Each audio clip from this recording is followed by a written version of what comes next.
yung mga pangarap ng mga kalaban na gustong pabagsakin ang mga Duterte ay unti-unti na po silang humihina at unti-unti na pong babagsak. Kung gaano sila kataas ngayon, hanggang doon na lang po at babagsak po sila paunti-unti. Babagsak po. Pa rin ang kanyang laban. Nakikita po natin dito si VP Sara Duterte. Kahit pinagtulungan na po siya, kahit sino-sino na pong nagsasalita tungkol sa kanya o paninira sa kanya, pero tumatayo pa rin siya para sa katotohanan. Si VP Sara Duterte ang tinutukoy sa card. Hulaan natin ngayon yung mga nang-api kay VP Sara Duterte o sa pamilyang Duterte, lalong-lalo na rin po kay Pangulong Rodrigo Roa Duterte, Tatay Digong. Uhulaan po natin sila kung hanggang kailan yung maliligayang araw nila sa kanilang mga katungkulan ngayon na wala nang ginawa kundi maghahabol sa mga Duterte. Lalong-lalo na si Martin Romualdez at si BBM. Hulaan po natin. Kasama na po lahat yan. Yung mga taong nangaapi sa mga Duterte. Lalo-lalo kay Tatay Digong. Pinahirapan po talaga nila. Wala natin patagalin. Kukuha na tayo ng isang card. Ayan. Medyo kumalma-kalma sila ngayon. Kumalma-kalma sila ngayon ng kunti. Kasi maraming hinaharap siguro sila ngayon na mga anomalya na pati pangalan nila ay binabanggit, lalong-lalo na yung mga sinasabi ni Saldico. Ano? Sinasabi sa card na sana buksan nila ang kanilang puso. Buksan nila ang kanilang puso at hindi lamang pansariling interes lang ang iniisip. Yung pagpayaman sa kanilang mga bulsa. Pagpayaman ng kanilang kayamanan na mayaman na magusto pang payaman. Sinasabi sa card na sana buksan nila ang kanilang puso. Sabaga, mamulat na ba na mali ang kanilang ginagawa? Okay pa yung card nila.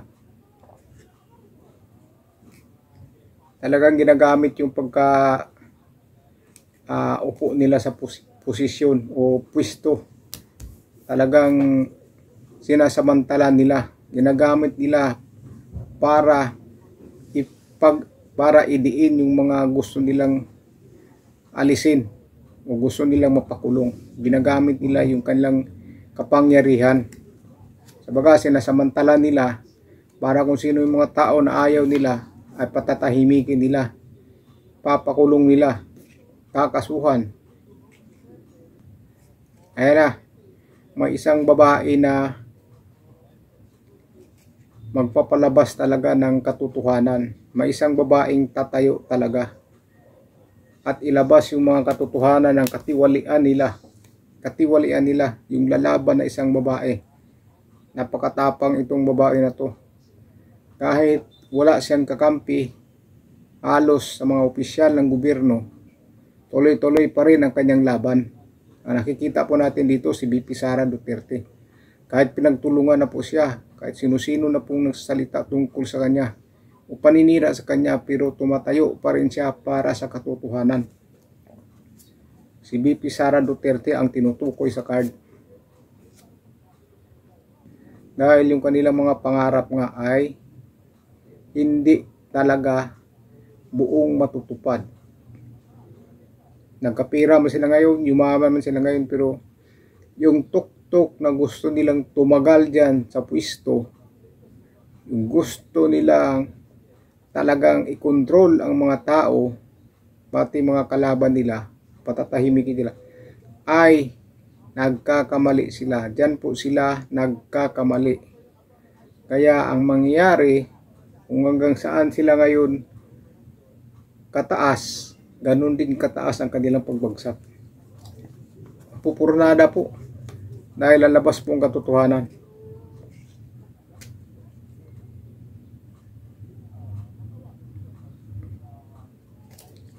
Yan o. Gumagawa ng paraan para maprotektahan ng kanilang mga adhikain. kunyari gumagawa ng mga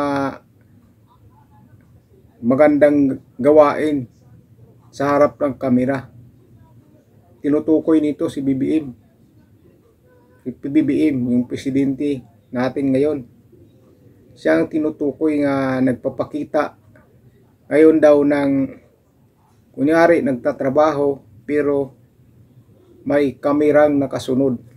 Sabaga nagpapakitang gilas para ibangon ang kanyang nasisirang pangalan. Ay lahat na ito ay kunyari lamang para sabihin ng mga tao na siya ay masipag, pero kunyari lang dahil sa likod ng kamera ganun pa rin ang kanilang ginagawa.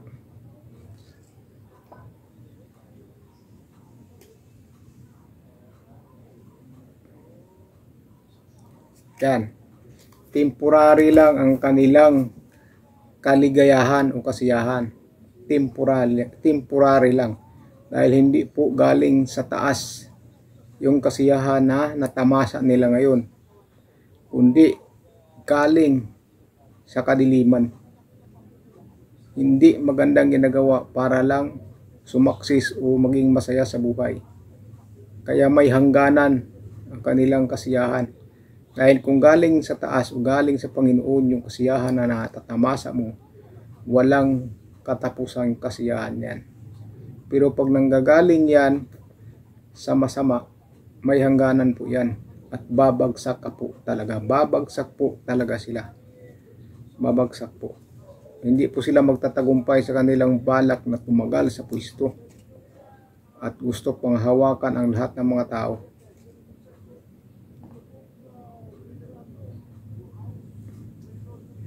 Ayan. Mukhang may lalayas na dito sa bansa. Dito mukhang may lalayas na sa bansa. Magliligpit na. Lalayas. Pandarating yan na may lalayas po talaga na opisyal dito sa bansa natin. Pupunta sa ibang bansa dahil magtago na.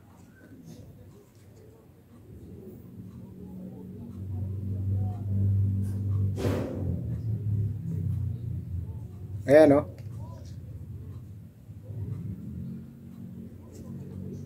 Judgment. Sa baga, darating ng panahon yung kasagutan ng mga taong bayan. Darating na po talaga.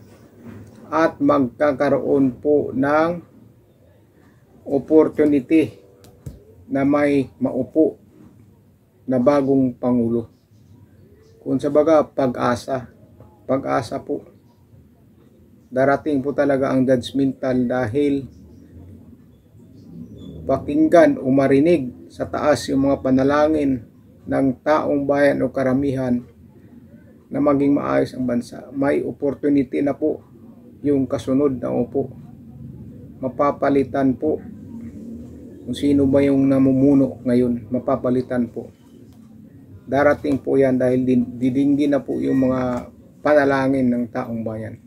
Dahil sa nangyayari sa bansa natin na hindi po talaga maganda.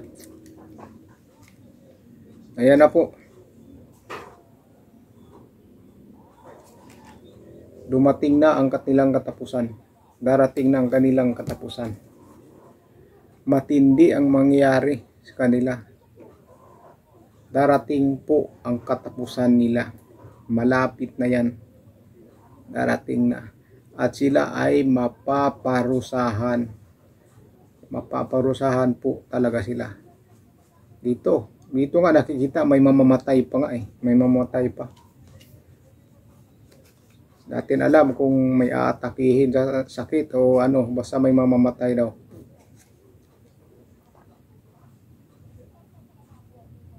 Ayan.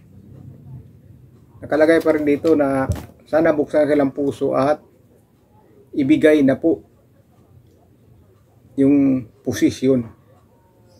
Sabaga, umalis na sa pwesto ang presidente para mabigyan naman ng kasunod na papalit sa kanya ng pagkakataon kung paano ayusin ang bansa. Nakalagay dito, sana buksan ang kanyang puso para makapag-isip siya na hindi niya kaya pamunuan. Kaya may papalit po sa kanya.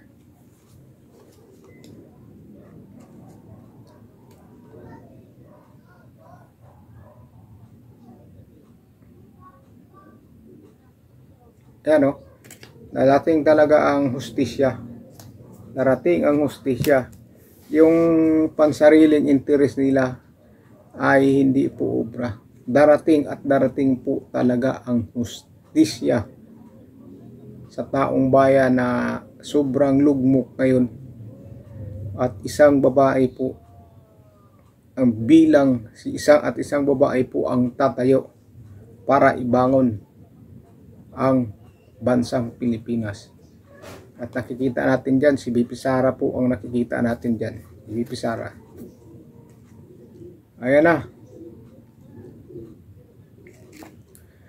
Nagresulta na po yung pagtitiis at pagsisikap ni VP Sara Duterte.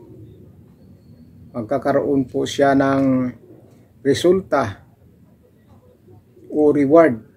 Kung sa baga, lahat ng pinagdaanan niya, pinaglaban niya ngayon ay magkakaroon po ng reward. At ang reward na yan ay matutupad po yan. Matutupad po. Dahil kasama niyan ang mga pangarap niya sa bansa para maihahon. Darating na po yan. Malapit na po yan.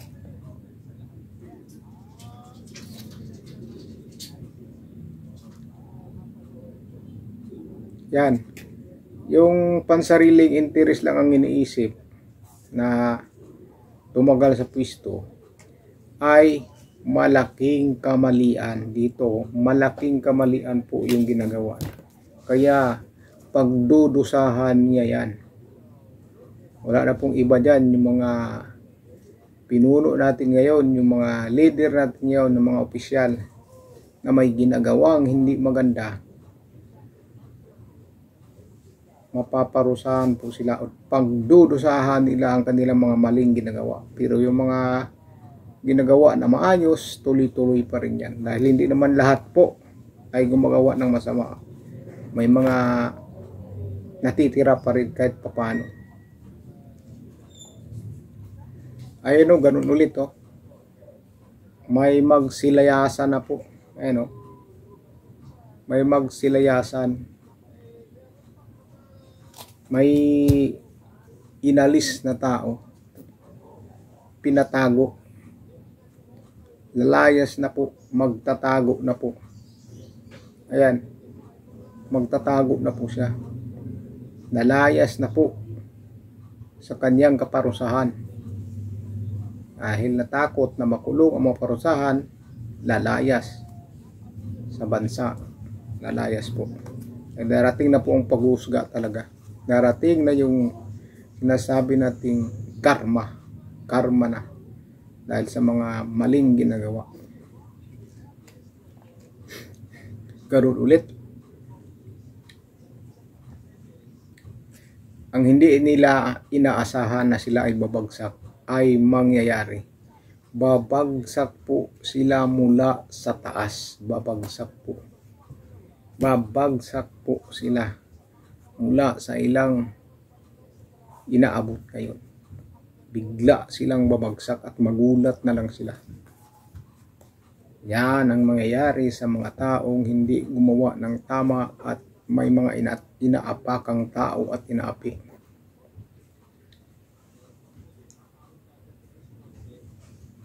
Pero confidence pa rin sila ngayon. Confidence pa rin sila. Confidence pa rin sila. Pero isip na lang nila yon. Dahil hindi na nila malilinlang ang taong bayan. Bukod na lang sa kanilang bukod na lang sa mga naniwala sa kanila na kahit anong gawin mo, sarado na ang mga isipan. Bagsak talaga. Yung pagpayaman nila, wala. Mabaliwala yung pagpayaman nila dahil maparusahan po sila, pagdudusahan po sila sa kanilang pagbagsak. Mapaparusahan sila. Grabe mga card na to. Wala na.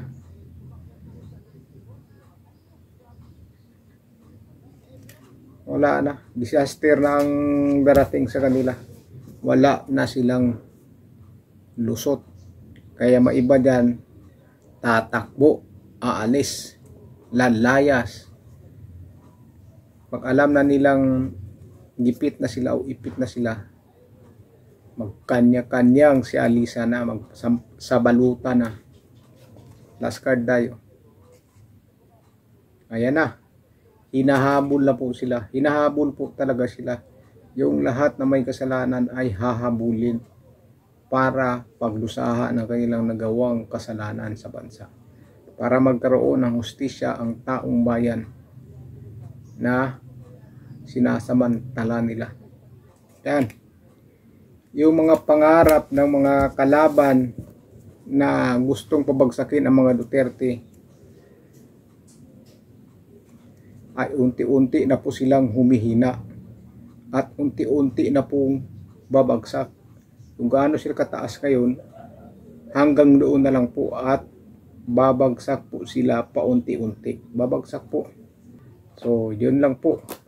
Nasa inyo na po kung maniniwala kayo dito sa hula ko. Nasa inyo na po. Dahil hula lang po. Kung ano po nakita sa card, yan po ang binibigyan ko ng kahulugan. Pero akin lang to. Depende po yan sa inyo kung maniniwala po talaga kayo. Pero yun ang nakita ko. Siyempre yun ang sasabihin ko. So ganoon lang po. Sana wala pong magagalit dito dahil card po ito. Hindi naman to actual. Kung sa baga, yung card lang po ang nagsasabi. Kaya sana maging maayos ang lahat. At sana maging maayos na po ang bansa natin. At sana makakauwi na po si Pangulong Rodrigo Duterte o Tatay Digong. Dahil kaawa-awa po ang isang matanda na nagserbisyo sa bayan natin. Sa pinaparusahan, kinulong, tinakwil ng mga opisyal. Kaya kung bago lang kayo sa channel ko, huwag sana kalimutan na mag-subscribe at paki-like na rin ang video at paki-comment na rin po para malaman po natin kung saan po nakakarating yung video natin at sino pong naniniwala o hindi. So ingat po kayo. Maraming salamat po sa inyo.